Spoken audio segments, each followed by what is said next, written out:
నిశ్శబ్దపు దెబ్బది. ఉత్తరాంధ్ర, రాయలసీమల్లో తుడిచిపెట్టుకుపోయింది దాదాపుగా తెలుగుదేశం పార్టీ. దాదాపుగా. ఎందుకు? ఉత్తరాంధ్ర మీద కూడా ఉందా ఎఫెక్ట్? ఖచ్చితంగా. ఉత్తరాంధ్రలో ఎందుకు అంత దారుణంగా దెబ్బతింది? అమరావతి ఎఫెక్ట్ ఉత్తరాంధ్ర మీద కూడా ఖచ్చితంగా 2 చోట్ల దారుణంగా దెబ్బతింది. ఎందుకంటే ఉత్తరాంధ్ర వాసులు, రాయలసీమ వాసులు సుదీర్ఘకాలంగా అభివృద్ధికి నోచుకోవాలి. అమరావతి పెట్టడం వల్ల కాదు అది జరిగింది.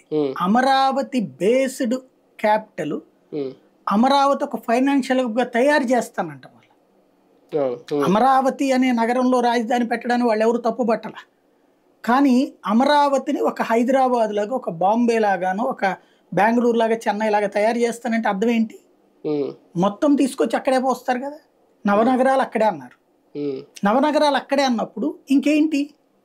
వెంటనే అక్కడ ఒక ఇన్స్టిట్యూట్, ఇక్కడ ఒక ఇన్స్టిట్యూట్ అని ఒక ఇది ఉత్తుత్తు ఉపన్యాసం ఒకటి ఇస్తారు. నా చిన్నప్పటి నుంచి హెల్త్ యూనివర్సిటీ విజయవాడలో ఉంది, ఆంధ్ర యూనివర్సిటీ విశాఖపట్నంలో ఉంది, శ్రీకృష్ణదేవరాయ యూనివర్సిటీ అక్కడ ఉంది అనంతపురం దగ్గర, లేకపోతే వెంకటేశ్వర యూనివర్సిటీ తిరుపతిలో ఉంది. మరి అవన్నీ డెవలప్ అయిపోయినాయా? అభివృద్ధి చెందేసినాయా? నగరాల కింద ఉండిపోయినాయా? లేవు కదా. లేకపోతే గుంటూరులో అగ్రికల్చర్ ఇది ఉందని చెప్పేసి యూనివర్సిటీ వచ్చేసిందని గుంటూరు బాగుపడిపోయిందా? ఒక యూనివర్సిటీ వస్తే, ఒక విద్యా సంస్థ వస్తే బాగుపడిపోతుంది ఆ ప్రాంతం అంతా అంటే ఆ చుట్టూతో 10 కిలోమీటర్ల రేడియస్ లో డెవలప్ అవుతాం. అంతకు మించి ఏం సీన్ ఉండదు. ఒక నగరంగా అభివృద్ధి చెందే సుద్దా దాంట్లో